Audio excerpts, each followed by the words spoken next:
Good morning, Chem 20s. Our lesson today is going to be on qualitative analysis.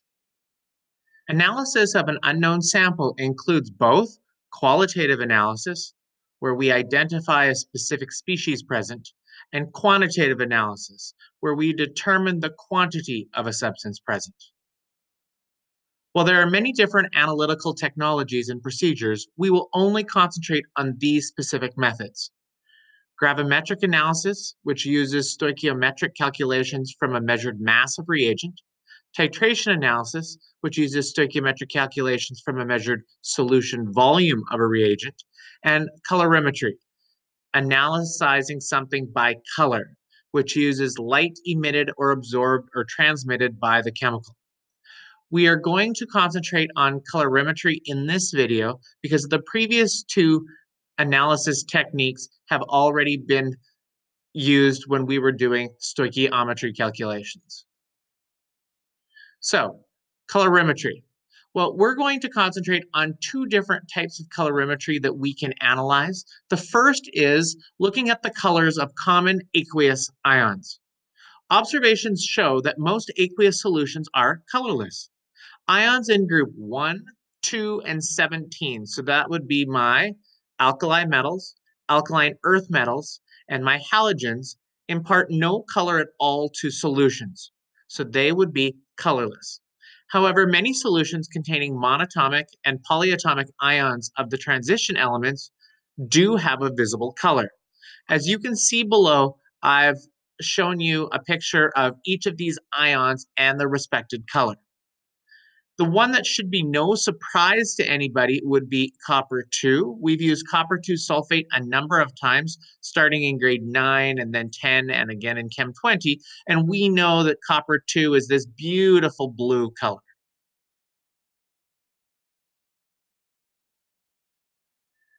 Well, if we think about these aqueous ion color, it's due to the interference with visible light.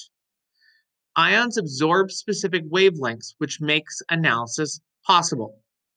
So if I want to take a look at this ion right here, this ion is copper 2 ion, the one we know of as blue. Well, when white light hits it, that means that all the colors of the spectrum, red, orange, yellow, green, blue, indigo, and violet, Roy G. Biv, shines onto our copper 2 ion sample. What happens though is some of the colors get reflected and some of the colors get absorbed. For us to see this beautiful blue color, the red and the orange actually gets absorbed by the ion, and we are only seeing these other 5 colors reflected into our eye. The percentage of light that is absorbed is dependent on how many ions are in the light path. So if we think of this based on concentration, the higher the concentration of copper 2 ions in a solution, so let's say 2.5 moles per liter compared to 0.5 moles per liter, the higher the concentration of the ion, the more intense that blue color is going to be. Now, to measure this, we would use a machine called a spectrophotometer. And this can be used to measure the concentration of any ion. We can even use a spectrophotometer when we have 2 ions mixed together, because what we can do is we can adjust the meter to search for a certain wavelength, which means we are actually searching for a certain color. So let's try an example. On page 11 of your data booklet, you have a table of colors of common aqueous ions, which means we don't have to memorize these. You will always be given this and you can always look it up. So what we're going to do is we're going to use this table to answer the following problem. So I have 5 solutions labeled 1 through 5, and this is the color they are when I poured them into a test tube. My question to you is, using your table of colors of common aqueous ions, can you determine which one of these is potassium dichromate, sodium chromate, potassium permanganate, nickel 2 nitrate, and copper 2 sulfate? Pause the video using your table on page 11, give this a try, and then unpause the video to check your answer. So if I take a look, potassium dichromate, I'm going to look for the color of dichromate ion, and it is orange. So that means this guy right here is going to be my potassium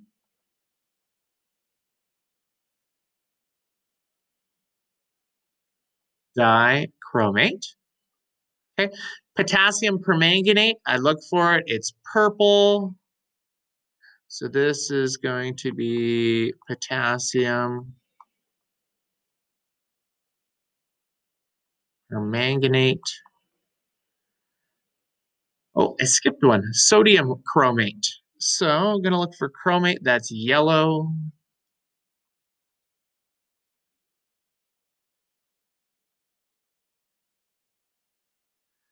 Nickel 2 nitrate.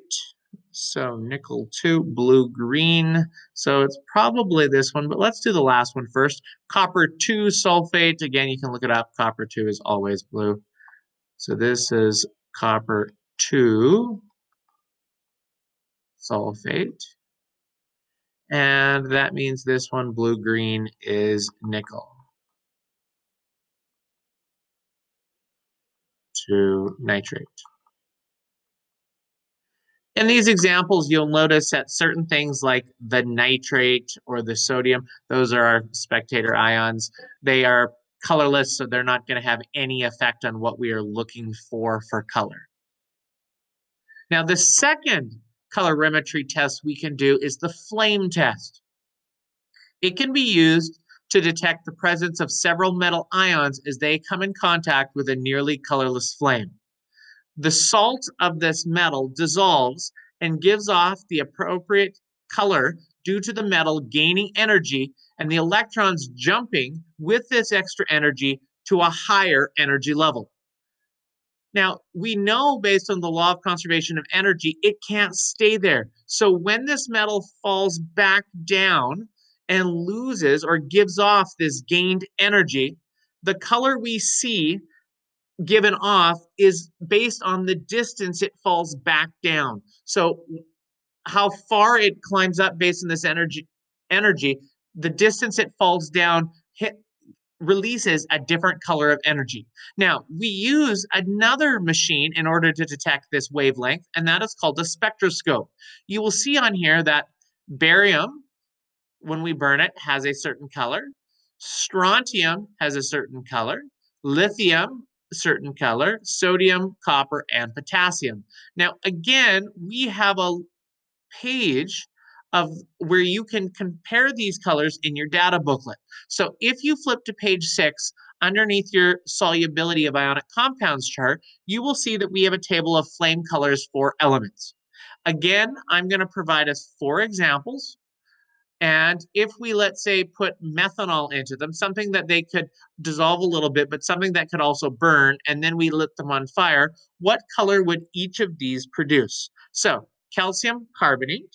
And so we look up and the calcium metal burns a yellowish red.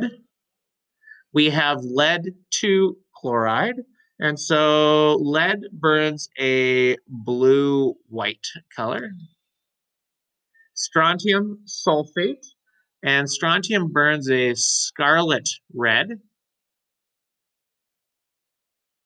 And copper 2 hydroxide, and copper burns a blue to a green color, somewhere in there.